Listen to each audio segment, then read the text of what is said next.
All right, so we have been trying to make ourselves experts in naming chemicals, right?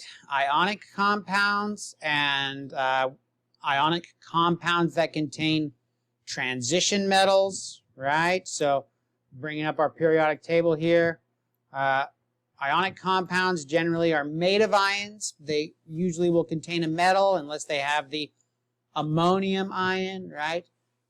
Transition metals, we have a Roman numeral like 2 or 3 to help us know what the charge is. Because if you look at where they're at on the periodic table, like iron, you can't really tell what its charge would be. It has 26 electrons to start off, and you can't see how it's going to have either 10 or 18 or 36 without losing a whole lot of electrons. So the transition metals have a different way of finding stability, and we don't talk about and explain that for a while, but we will talk about how we can kind of predict what kind of ions the transition metals like to form. So, but we're getting pretty good at naming all sorts of compounds. We had a little lesson, short lesson on naming molecular compounds. Now, it's important that when somebody says, hey, what's the name of this compound, you be able to look at it and see whether it's ionic or molecular, because we have slightly different naming methods. And if you see that it's ionic, again, it's important to look and see if it contains a transition metal to help us name that transition metal. So, here's our first test, which is the correct formula for nitrogen triiodide. Nitrogen triiodide. So, I don't know, what kinds of thought process do you go through when you think about trying to name this? What kinds of things should we think of? Well, I'm looking at either B or D. Okay. And so that's just off the top of my head. So I need to go to my, first I'm going over to the polyatomic ions. Okay, good. That's a good idea. The polyatomic ion sheet there will help us know whether or not iodide is a polyatomic ion. Is that what your thought process was? Yeah. And I thought it was, but I'm not seeing anything. I'm not seeing it. Yeah. Okay, so now going back to the other side. And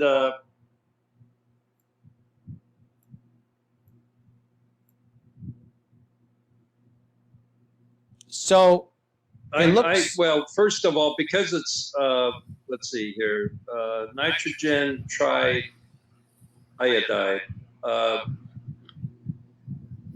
and which is the correct formula. I'm just rereading this. Okay. Yeah. And then I'm trying to look on the periodic table for iodine. Iodine's 53. 53. Thanks for helping me out there. Oh, okay. So then it just needs it gives up one electron. Okay. I mean it's added one electron. Yeah, it's going to take an electron. It's a -1 charge. -1 charge if it's forming an ionic compound, right? That's right. Is this an ionic compound? No, I'm just thinking out loud on these things. And so help me out with nitrogen. Nitrogen's number 7.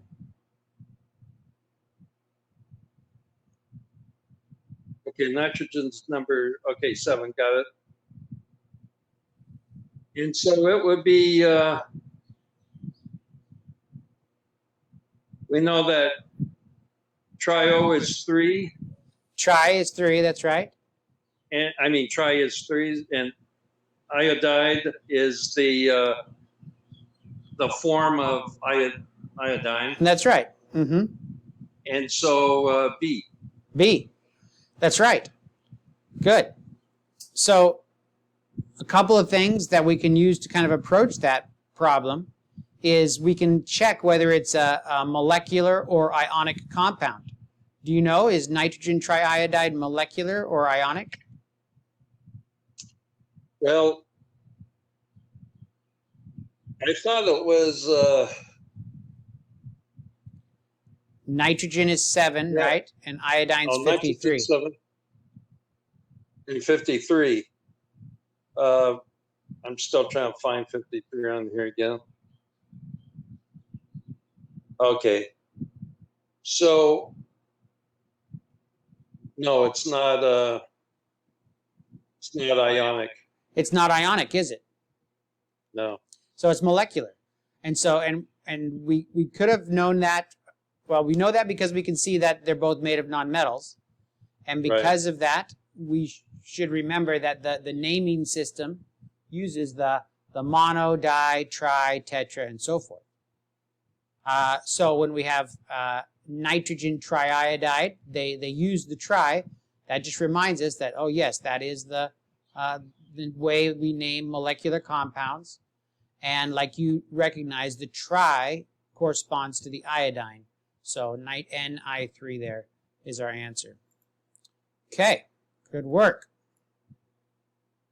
How about this one? What's the correct name for P4O10? P4O10. Phosphorus is Okay. element 15.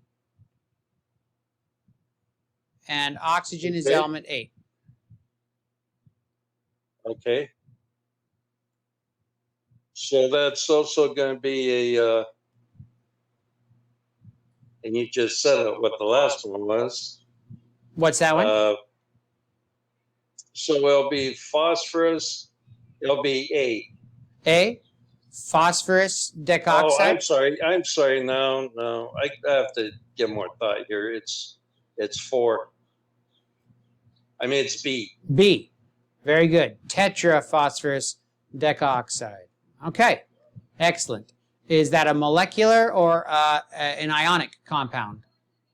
Molecular. Molecular compound. Fabulous. Yeah, that's the term that I seem to be forgetting. Okay.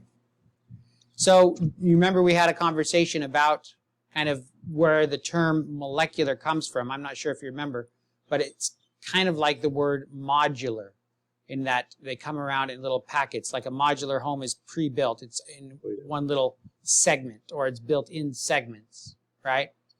Now, is this the one where it usually goes around in twos? It doesn't go around in twos, but it goes around in whatever the formula unit is. So this P4O10 goes around in a little P4O10 packet. 10 modulars? Yeah. Okay. Mm-hmm. So that's where the term molecular, what the term molecular is kind of referring to. And we can kind of think about it in terms of modular to help us remember molecular. All right. Now here's this flow chart to help you name things. And I don't really use the flow chart, but if you're a flow chart kind of guy, this is Let what me you just do. take a picture of this, screenshot. Let's see that thing. Oh, there it went. Okay. You there? Okay, yeah. All right. I'm going to tell you a few things about, these are compounds that are made of carbon and hydrogen, and so they get their own class called organic chemistry. And the reason why we have this slide here is just to begin our familiarity with these kinds of compounds. We're not going to be tested on them or really talking about them. However, sometimes in test questions, some of these prefixes are used, and people feel like they're foreign to them, and it kind of makes their brain shut down a little bit. So I want to gradually introduce these terms to us. Just like we have introduced mono, di, tri, and tetra for 1, 2, 3, and 4 Greek prefixes, organic compounds are named with slightly different prefixes for 1, 2, 3, and 4. They use the prefix meth, eth, prop, and bute. And pentane, pent, and hex, and hept, and oct, up moving on after bute, or 4, are the same. But 1 through 4 for organic compounds is a little bit different. So you've heard of methamphetamines. That's referring, the meth part is referring to a single carbon. You've heard of maybe ethyl alcohol, which is drinking alcohol. Eth refers to 2 carbons. You might have heard of isopropyl alcohol. That's rubbing alcohol that you find in your medicine cabinet. Prop refers to 3 carbons. Propane gas, that's another one. And then butane gas, which is in little lighters, right? So, just to kind of increase our familiarity with those prefixes, we don't need to kind of think about them or remember them, but we're not going to be afraid of them next time we see them. All right, so here we go. Crashing in on these naming now, trying to remember how to name this stuff, because naming is important. If somebody says, hey, I went to the store and bought some zinc oxide and I dropped it all over the ground, should I be concerned? Well, we need to know what zinc oxide is. We need to think about the chemistry that can react with, and so forth. But if we don't know what zinc oxide is, then we're stuck. All right, first chemical here. Sodium, that's element 11. Oxygen, that's element 8. What do you think the name of that compound is? Any ideas? Yeah, sodium trioxide. Actually, this is just sodium oxide. Sodium oxide. Why don't we use the... Oh, I meant sodium dioxide, but why wouldn't it be dioxide? Yeah, why wouldn't it be dioxide? Well, first of all... Oh, because the 2's on the sodium. Well, then why isn't it disodium oxide? Why isn't it disodium oxide?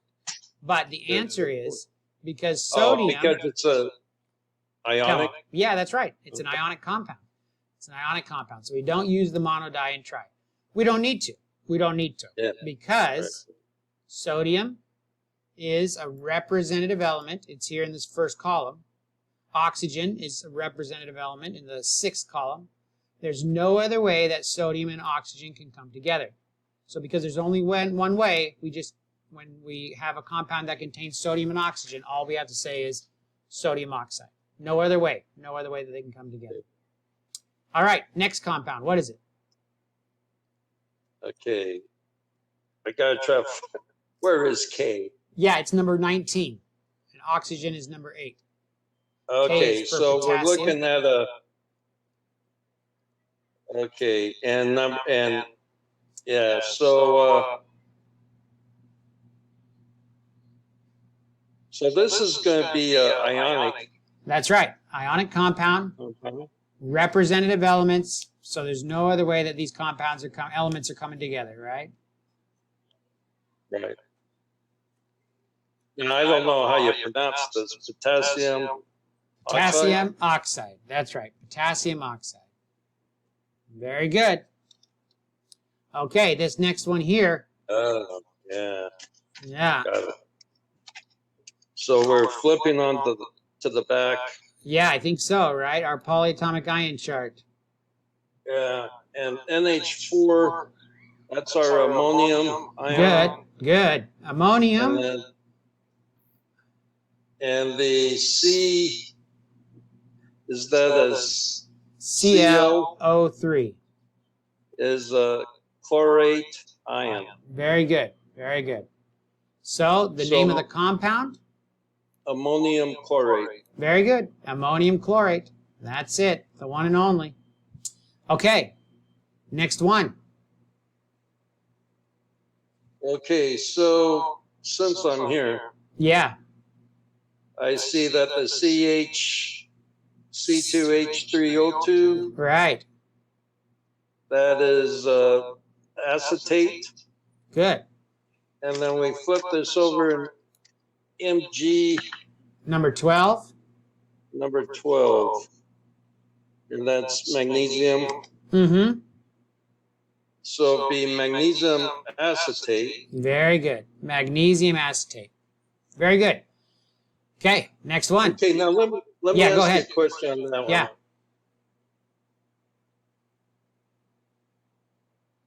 So that's ionic. That's right.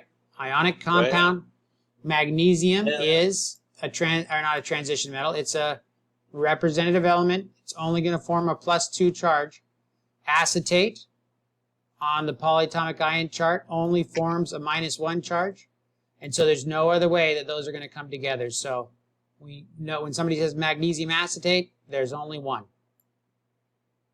Okay, I see. So when you say come together, can you specify a little bit? Yeah, Or magnesium, clarify that? because this is an ionic compound, right? It is an ionic compound. So what's happened? Meaning that's the charges that bind. Yes. So Right. what we had is we had magnesium ions and acetate ions, right? And they are Okay. going to form a compound. And so the magnesium has a +2, the acetate, each one has a -1. So we're going to need 2 of these acetate ions.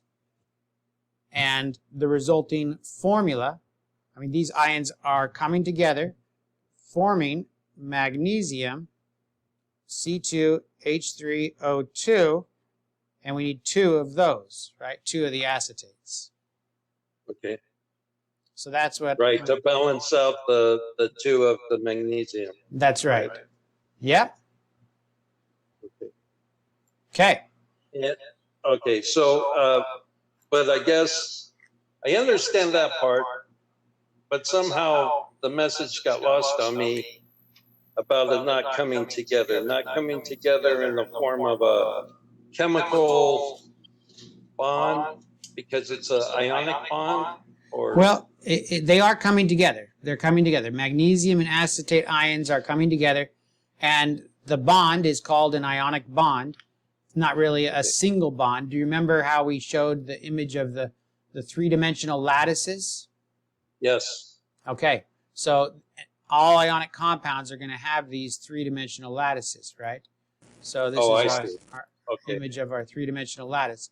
So there it is, right? Right. Magnesium acetate is going to form this type of three-dimensional lattice with its ions. Yeah, okay. So Good.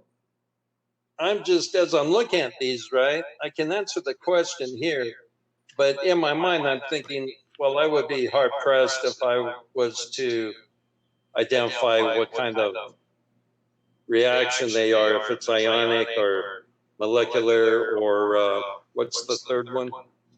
Ionic or molecular. I mean, we're kind of introducing ionic compounds that contain transition metals, and we have a slightly different addition to the naming for transition metal ionic compounds, right? We shouldn't need to do much of any of this without the periodic table, so we do have the periodic table to help us. And then gradually, as we work with the periodic table, we'll understand it more, and we'll also be able to understand the compounds around it that we're introduced to more. Okay. All right, so let's see. What is this compound down here? What's the name of it? That contains chromium and oxygen. All right, chromium is number 24. 24. And oxygen is number 8. 8. Okay, so we can tell that that's going to be an ionic. Yep, ionic compound. Oxygen will have a -3 charge. -3 or or -2? -2 charge? Yeah, that's right.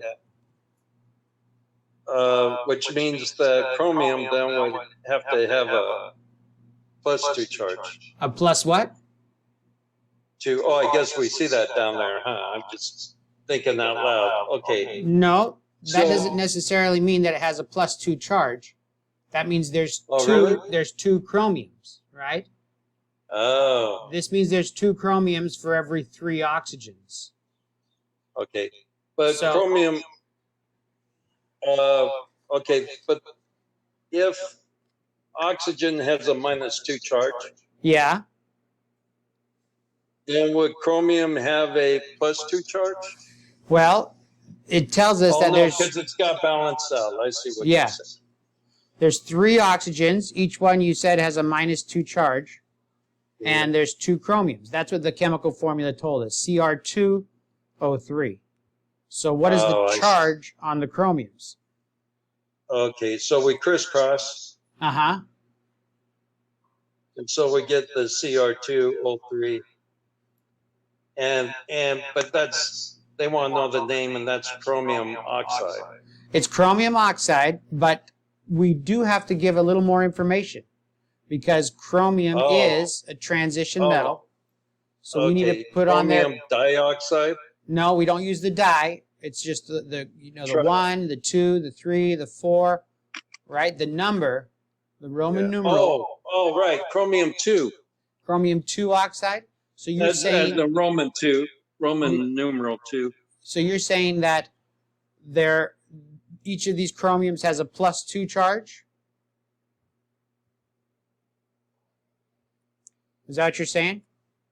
I don't know what I'm saying here. I got to calm down. Well, my brain's working too fast. That's fine. That's fine. So when we name an ionic compound that contains a transition metal, right? Okay. Then those transition metal compounds, we need a little more information. So we've decided the name of the compound is chromium oxide, but because it's a transition metal, we've decided we need to put a number in there to help people know what kind of charge, what the charge is on the chromium. All right. And can I see that chart one more time? The name? Yeah. Well, it's Cr2O3. Yeah, right? Cr2. So the 2 would be the Roman numeral 2, right? For chromium. Am I reading that right? So it's chromium 2. No, what that 2 is telling us.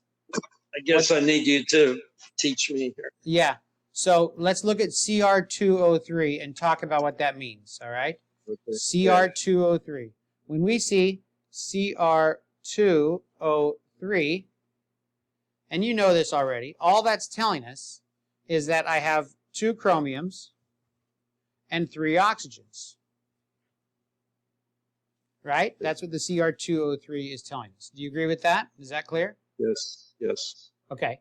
So we see that it's an ionic compound. So these atoms are forming ions. You said from the periodic table, which is correct, we can see the oxygen wants to form, whoops, where are we at here? The oxygen wants to form a -2 charge in an ionic compound. So we're going to put -2 charges on those oxygens. And now we don't know what the charge is on the chromium necessarily by looking at this compound, but we know that whatever is here in terms of positive charge has to add up to whatever's over here in negative charge.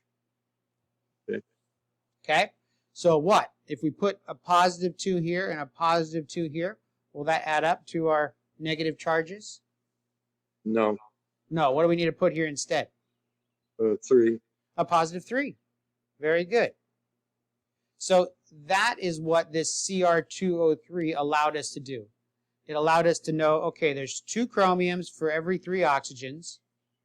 And then we looked at the periodic table and saw that these were all -2. And so then we could deduce that these had to be a +3. And now we can take it one step further and name the compound. Cr2O3 is called chromium oxide. And we put in here a number that is going to tell us the charge on the chromium ion, on each of the chromium ions.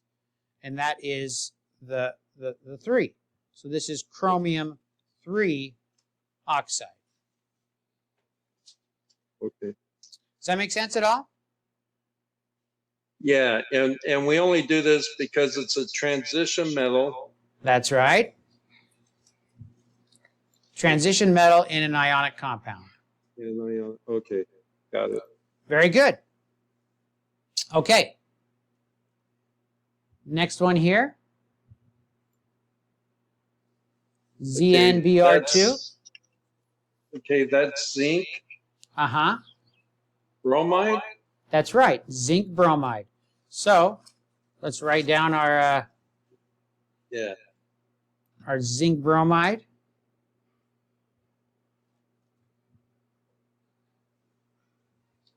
And how do I know that's not a dibromide? Okay, we have to know whether it's a transition metal or a molecular compound or an ionic compound, right? Zinc is element 30. Okay. So is zinc bromide an ionic or a molecular compound? So zinc is ionic. Well, it's a transitional, right? It is. It is a transition metal. So zinc bromide is an ionic compound. Very good. Now, You zinc said it's an ionic compound because. has a metal and a non-metal, right? Oh yeah, that's right. Where is bromide? It's number 35. Number 35. Okay, yeah, I see it now. Okay. So, okay, so following what we did in the last one, bromide is going to have a -1 charge. That's right. Bromide's going to have a -1 charge. And then zinc, we said we don't know what charge zinc has. But we do have the chemical formula, ZnBr2, right? So it tells us that we have 2 bromides for That's 1 zinc, right? Okay. So we would need 2 zinc. What do you mean? Well, I don't. No, What's the charge on? What did you say the charge was on the bromide ion? But the charge on bromine is -1. Okay, -1, -1. Good. And so what does that tell us? Now, is that where we're getting the 2 at the end? We're getting the 2 at the end because there's 2 bromides. There's 2 bromides, right? Right. Gotcha. Okay. So what number has to go here? A 2. A 2. Positive 2. That's right. So we would want to call this zinc 2 bromide, right? Right. And what does that 2 stand for?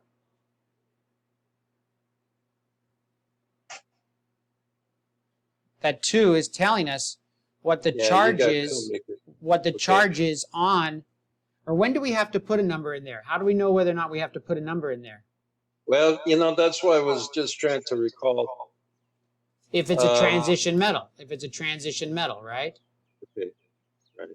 If it's a transition metal, we want to put a number in here to help people know what the charge is on that metal. So that number is the charge on the zinc. It's not the number of bromides. It's not the number of zincs. It's referring to the +2 charge on that bromide, or on that zinc, sorry. Gotcha. Okay. What is now Na is so going back to the chart, right? Yes. If you could enlarge not that one, but our questions, yeah, that one, the yellow, yeah. Now sodium's a metal. That's right. And how come we're not saying it's a sodium 1 or sodium 2? Yeah.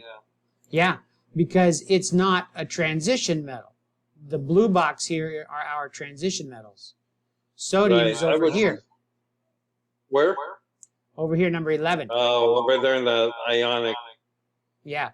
Now, remember, Gotcha. an ionic compound is any metal. So there are these representative metals, the first 2 columns, the transition metals, the blue, Okay. and the post-transition, the orange, all of those are metals.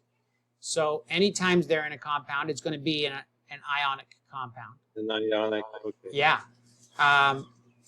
But only the transition metals and sometimes the post-transition metals do we use a Roman numeral to help us know the charge on the element. Okay. Okay? All right. Yeah. So we got zinc 2 bromide, right?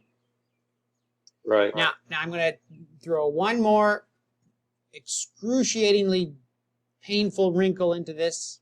Okay? Sometimes transition metals only form one kind of ion, and so therefore we don't call them, we don't give them a Roman numeral. But we're not going to worry about that right now. We'll gradually worry about that later. But so the answer for zinc bromide could be zinc 2 bromide, but it also could be just zinc bromide, because zinc is one of those examples of an element that only has a +2 charge. So we're not going to worry about it at this point. But zinc 2 bromide would be a fine answer. I think I see. Okay. Okay, now let's try to go the other way. I have the name of the compound. We want to write the chemical formula. Okay? Calcium hydroxide. Calcium hydroxide. Calcium is element 20. Okay.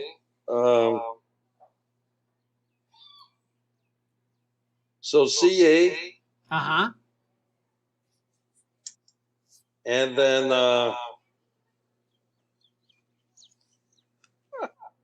what the heck is hydro? Oh, hydrogen. Okay. No, H. no, it's not hydrogen. Hydride would be hydrogen. It's hydroxide, but it is a polyatomic ion. Okay. That's okay. I got to stop jumping to conclusions there. Hydroxide. Okay, so that says it's OH. Uh-huh. Now you want to collect the charge there as If well. there's a negative, just a negative charge or -1. -1. So we have the hydroxide ion, -1, coming together with calcium ion. What's the charge on the calcium ion? And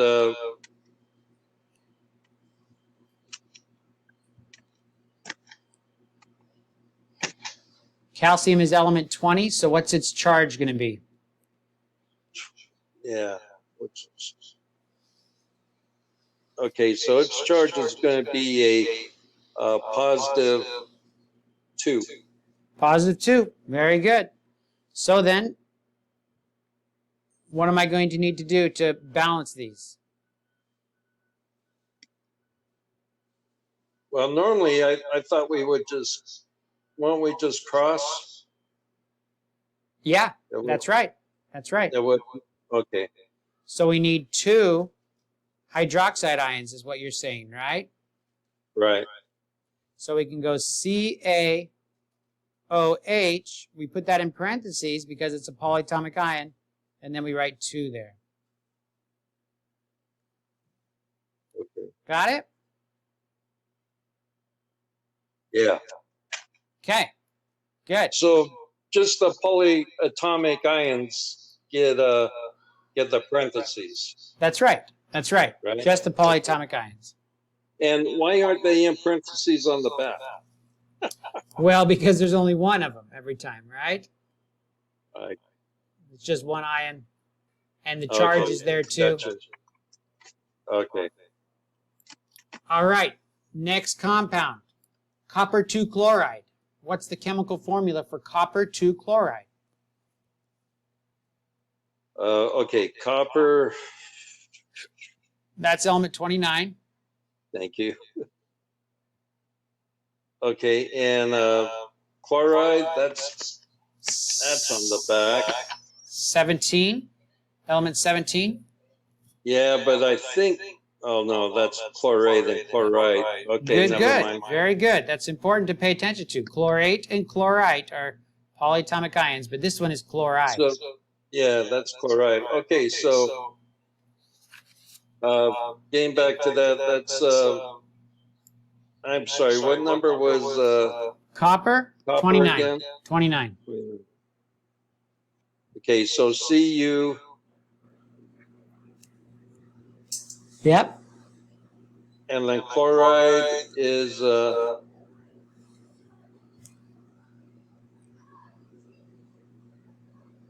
where is chloride again? 17.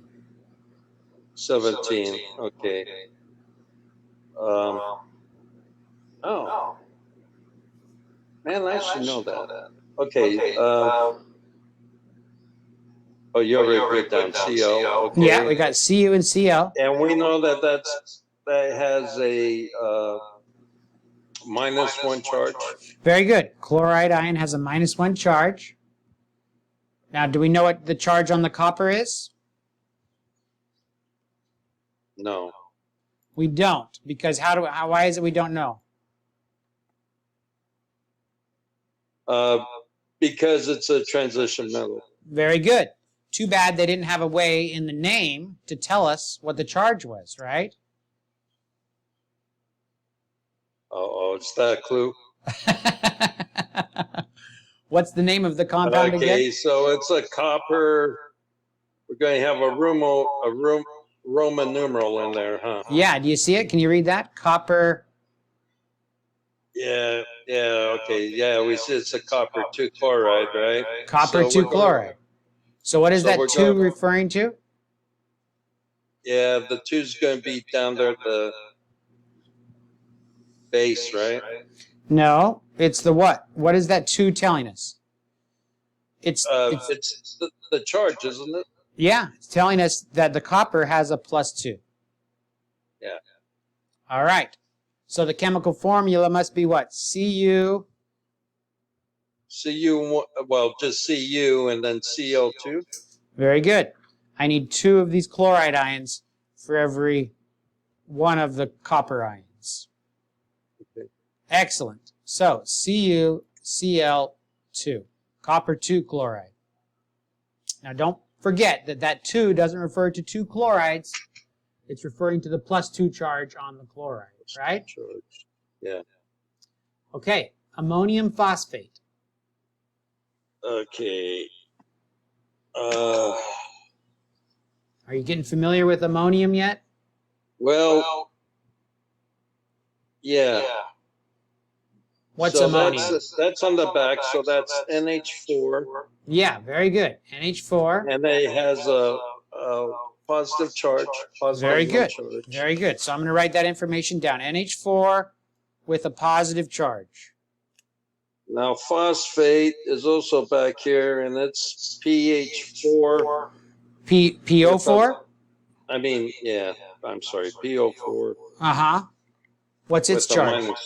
-3 charge. -3 charge. Okay. So what does that tell us? What's the chemical formula going to be? Well,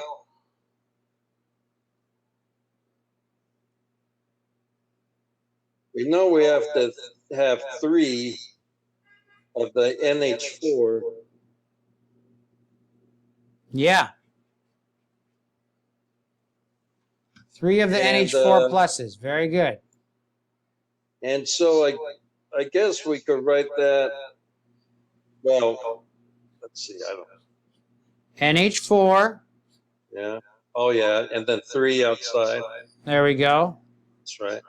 And then, we're also putting the parentheses there because it's a polyatomic ion, right? And we have more than one of them. We have more than one of them. Then we have more than one. Yeah. And so then, but the PO4. We don't need parentheses. Okay, it's just 1, so it doesn't need parentheses. Okay. That's right. Okay. Excellent job. We're moving right along. Now, hydrates. Hydrates. Naming hydrates. I'm going to let you tackle the first half of the hydrate the same way that we've been doing all the time.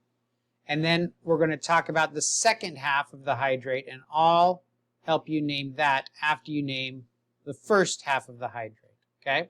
So you tell me the first half of the hydrate. What is this compound's name? CaSO4. Calcium and SO.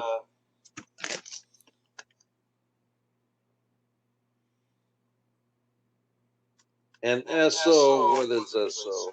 It's not sodium, right? SO4. It's a polyatomic ion, right? Is it? I thought I looked back. I think it's like, well, it's kind of a little below the middle. Oh, 3/4 yeah. down. Well, wait. Sodium sulfate? It's the That's sulfate right. one? That's Okay. right. So we got calcium sulfate. calcium sulfate. Very good. And I'll add on the hydrate portion. It's di for 2, hydrate. Hydrate. So calcium sulfate dihydrate is the name of that compound. Okay. All right? Okay. Calcium sulfate, that was pretty straightforward. The dihydrate, di meaning 2, showing that each calcium sulfate unit has 2 water molecules associated with it. All right? Say that one more time. Yeah. Well, you have the calcium sulfate part. You did that. Right. So you know where that comes from. And then Then- this the rest is called dihydrate. And what that's saying is that when somebody made this chemical, put it in the jar, it soaked up water. And the number of water molecules per calcium sulfate compound or unit in that jar is 2. So there's 2 water molecules for every calcium sulfate in there.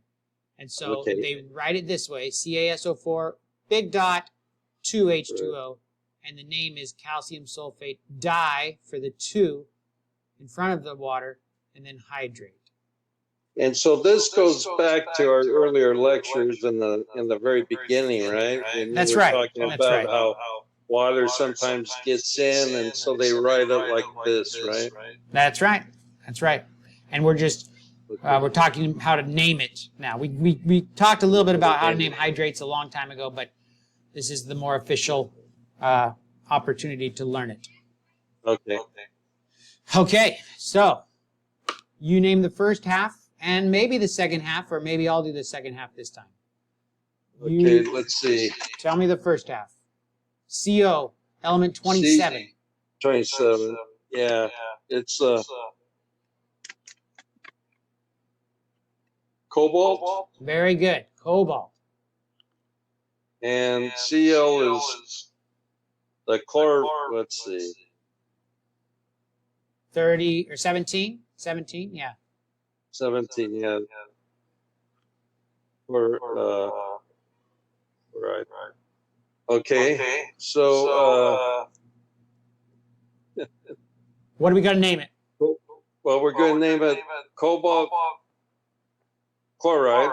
Cobalt chloride. Very good. Do we have to put in a Roman numeral in there? Yeah, we probably do. Yeah, because it's element 27, so it's a transition metal. Right. What number goes in there? What in the world is that number supposed to be telling us? Oh, okay. So it will be cobalt 2. Very good. Cobalt 2 chloride. And That's the the reason name of that we're compound. getting that is because we know that cobalt has a negative charge. Or chloride has a negative charge, you mean? Or chloride's got a negative charge, and it's got 2 of those, right? That's right. That's right. Very good. And so it's a coincidence, right? That, well, help me out on this. That's right. We You can't don't want go to. by the 2 at the bottom to name the That's right. That's right. cobalt, right? That's just a coincidence, right? Yeah, it happens to work out for atoms that have are singly charged, right? It works out for those atoms. Good. Now, let's see if you can come up with the last part of the name. Cobalt 2 chloride. What's the Okay. rest? Pentas 5. Good. I forgot what 6 is. What's a I know it 6? starts with an H, right? 6-sided figure, yep. Oh, yeah. It's not hepta. That's 7, isn't it? Yeah, hepta is 7. Very good. Well, hex. Yeah. So hex, hexa hydrogen. hydrate. Hexahydrate. Hydrate. Yeah, they're all hydrates. Referring to 6 waters. Hexahydrate. Okay. So cobalt 2 chloride hexahydrate. Okay. Excellent job. All right. Last hydrate to name. Okay. This is iron and L3. Wait. That's an I, sorry. FeI3. FeI3. So yeah. Iodine number 53. Yeah. Iron is number 26. Yeah. Okay. Iron iodine. Very good. Iron iodide. Iron iodide. And that's going to require. Well, let me look up. Where is iron again? Or where's iodine? Iodine's 53. Iron is 26. Okay, so that's going to be iron Roman numeral 3. Ah, very good, Walt. Iron 3 iodide. Excellent job. Okay, so now what's the last little tag for the water? And then the that's hydrate? trihydrate. Very good. Iron 3 iodide trihydrate. Way to go, Walt. That was fabulous. Okay. Here's another one here for you. What's the correct name for Cu2S? Cu2S. Okay, so that's number 29 is copper. Yeah, copper's 29. S And is 16. S is which one? 16. Okay, sulfur. Okay, so copper. Okay, so that too will be a copper. So let's look at the ions. Let's look at the ions. What do we know? Yeah. Cu2S. I'm going to get that small so that I can write it out here. Okay. Cu2S. What do we know? Well, we know that S will have a negative 2 charge. Very good. S is going to have a negative 2 charge. And apparently, how many coppers do we need? Yeah, 2. 2 coppers. So what's the charge on each copper?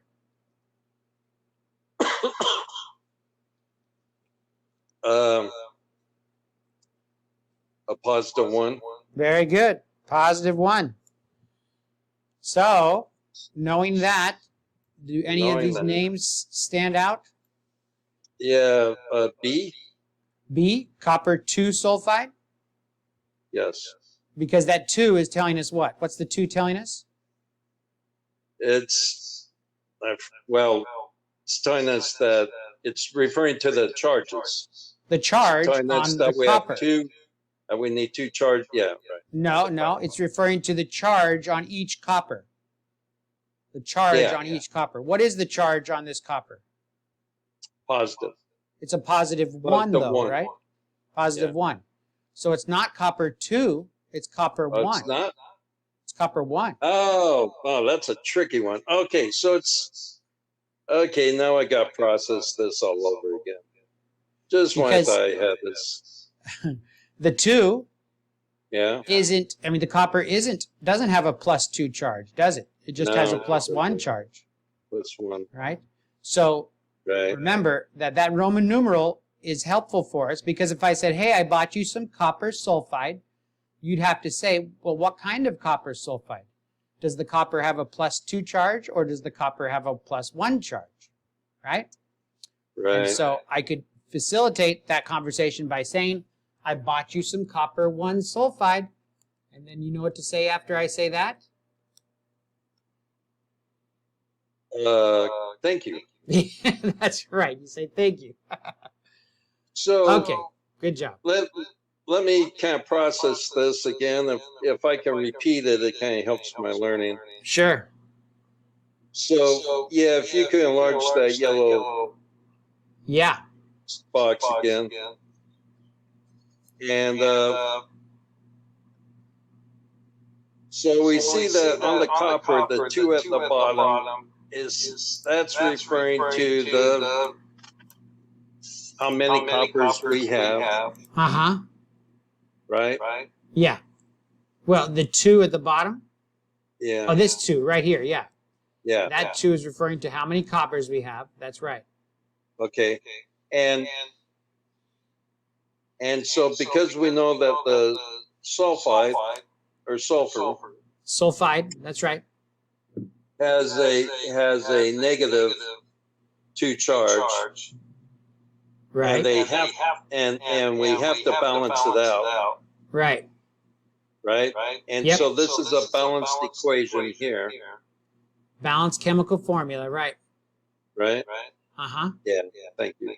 And so and then because the copper has just the one positive,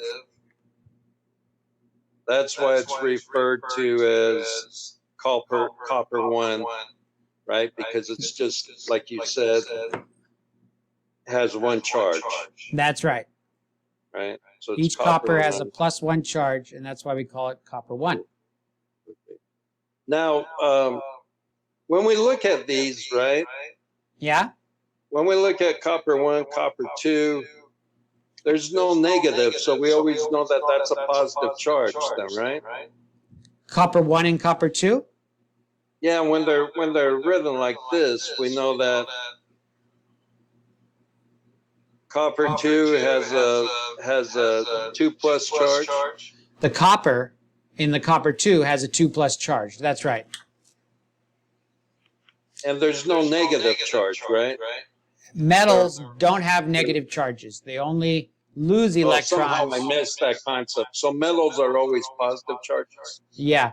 And you can, I mean, and that's based on our understanding of the periodic table, right? Because metals over here, right, if they lose electrons, they come closer to noble gases. Non-metals over here, if they can gain electrons, they come closer to noble gases. You know, I never put that together. I'm always counting, and then I'm... But can you see it now? Yeah, I see it now. So automatically I'm adding a plus charge on the metal side and a negative charge on the non-metal side, right? Yeah, that's right. Okay, so yeah, wow. So slow on. Okay, thanks. That helps out a lot. Okay, one last slide here. This one's not a hard one, well, but it does introduce a concept that we want to make sure we have firm in our minds.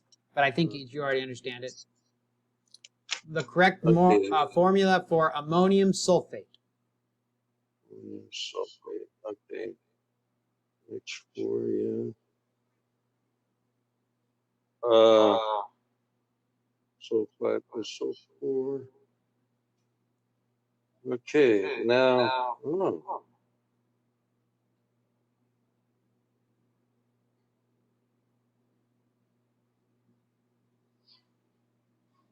okay, it's, well, I just gotta look at the, just double check. Now,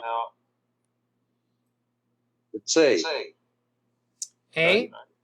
Okay. Yeah. So, what's wrong with C?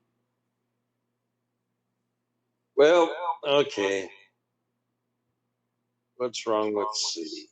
Okay, I wasn't looking at the ion. So, plus 4, oh yeah, okay. Wasn't taking into effect the charges, right? So we're... Well, what's wrong with C? Tell me what's the difference between A and C? Well, oh, A and C. I'm looking at A and D. What's the difference between A and C? A and C. sulfite. Look at sulfites. Okay, So, very good. That's right. okay, The C, yeah. S by itself is sulfide and not sulfate, right? Right. Okay, good. Now, what were you saying about A and D? Yeah, because these are the polyatomic. Yeah. And we had mentioned that polyatomic would be if you write them in the certain circumstances would require a parentheses. Well, if there's more than one of them, right? Right. And so and if this was unbalanced. Yeah. Which one? And- What's the charge on the ammonium ion? That's a positive one charge. Yeah. So we're trying to bring together NH4 with a positive charge. And what's the charge on the sulfate? The sulfate is a -2 charge. That's right. Okay. So how are these going to come together? So we would cross, right? Mm-hmm. And so it would be NH4 in parentheses and then 2, Yep. and then SO4. That's right. So the answer is really D. That's right. The answer is D. Answer is D. Okay. So A was right in terms of your ions, but you needed to have 2 ammonium ions for every sulfate.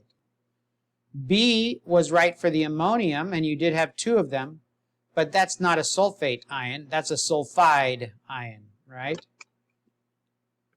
S by itself is just the element sulfur, and that is the sulfide ion. Okay. Not a polyatomic ion. It's just a regular atom. Right. It's number 16. Number 16. Okay. Okay. Fabulous job.